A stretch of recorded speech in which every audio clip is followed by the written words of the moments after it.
तो आज हम एक ऐसी केस फाइल खोल रहे हैं जो एक आम गुमशुदगी की रिपोर्ट से शुरू हुई, लेकिन जैसे जैसे जांच आगे बढ़ी ये झूठ और धोखे के एक ऐसे जाल में उलझती चली गई जिसके पीछे एक भयानक हत्या छुपी हुई थी। देखिए, इस केस की सबसे दिलचस्प बात ये नहीं है कि किसने किया, बल्कि ये है कि कैसे पकड़ा गया। हमारी पूरी पड़ताल इसी बात पर होगी कि कैसे एक बिल्कुल परफेक्ट दिखने वाले बहाने को एक-एक करके तोड़ा गया। कहानी की शुरुआत होती है 7 अप्रैल 2018 से। पीड़ित का नाम है आरती भारद्वाज, एक कामयाब प्रोफेशनल। वो अपने काम में बहुत अच्छी थीं, लेकिन उस दिन वो घर वापस नहीं लौटी।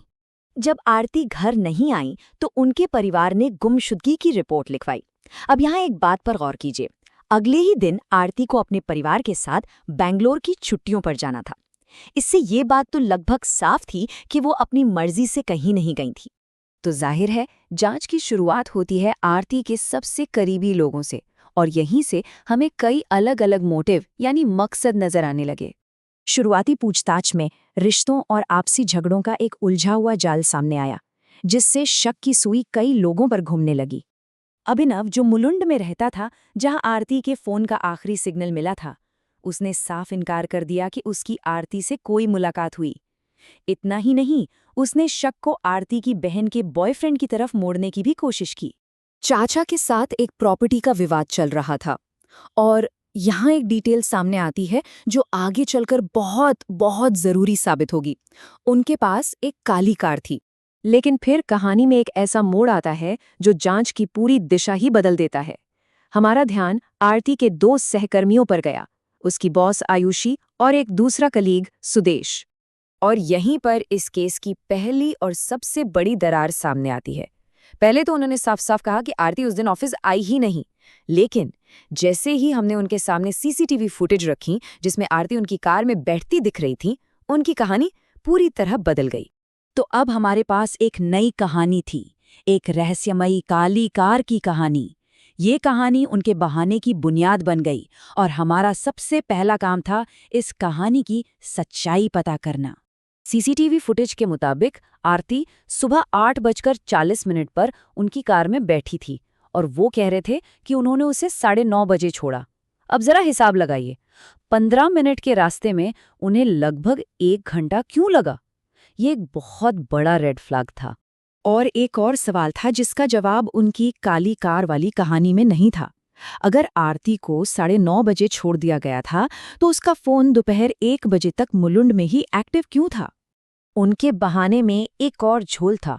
वो हत्या वाली रात को अपने अपने घरों से मीलों दूर घोड़बंदर के एक सुनसान इलाके में 2 घंटे तक क्या कर रहे थे? उनका कहना था कि वो साथ में वक्त बिता रहे थे, लेकिन ये सफर बेहद अजीब और शक पैदा करने वाला था। तो अब तक उनकी कहानी में इतने छेद हो चुके थे कि सच को बाहर आना ही था। और जब शब्द झूठ बोल रहे हों तो हम भरोसा करते हैं फॉरेंसिक सबूतों पर। हमें वो सच निकालना था जिसे वो छिपा रहे थे। और यहीं से हमें मिला वो ब्रेक थ्रू जिसने केस को पलट कर रख दिया।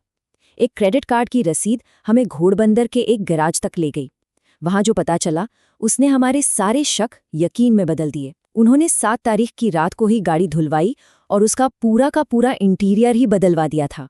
लैब की रिपोर्ट आई और सब कुछ साफ हो गया। गाड़ी की पुरानी सीटों से मिले खून के धब्बों का डीएनए आरती की मां के डीएनए से 100% मैच कर गया। उनका बहाना पूरी तरह चकनाचूर हो चुका था। अब उनके पास झूठ बोलने के लिए कुछ नहीं बचा था। इन पक्के वैज्ञानिक सबूतों के सामने आयुषी और सुदेश टूट गए, और उन्होंने आरती भारद्वाज की हत्या का जुर्म कबूल कर लिया। तो आखिर ये सब हुआ क्यों? वजह थी 1.5 करोड़ रुपए की एक बहुत बड़ी गलती जो सुदेश ने ऑफिस के काम में की थी, और आरती उसकी सीनियर होने के नाते उसे नौकरी से निकालने वाली थी। उस सुबह कार में वो बस आखिरी बार मिन्नतें कर रहे थे। गाड़ी में बहस बहुत बढ़ गई, और जब आरती नहीं मानी तो उन्होंने गाड़ी रोकी और उसकी जान ले ली। और घोड़बंदर का वो 2 घंटे का रहस्य, वो कोई रोमांटिक ट्रिप नहीं थी, वो अपने जुर्म के सबूतों को मिटाने की एक घिनौनी कोशिश थी। आखिर में फोरेंसिक सबूतों के आधार पर आयुषी और सुदेश को सजा तो हो गई, लेकिन आरती का शव वो आज तक नहीं मिला। ये केस एक बहुत ही डरावनी याद दिलाता है कि कैसे काम की जगह का एक विवाद एक ऐसी भयानक त्रासदी में बदल सकता है जो एक परिवार को हमेशा के लिए अधूरे जवाबों के साथ छोड़ जाता है।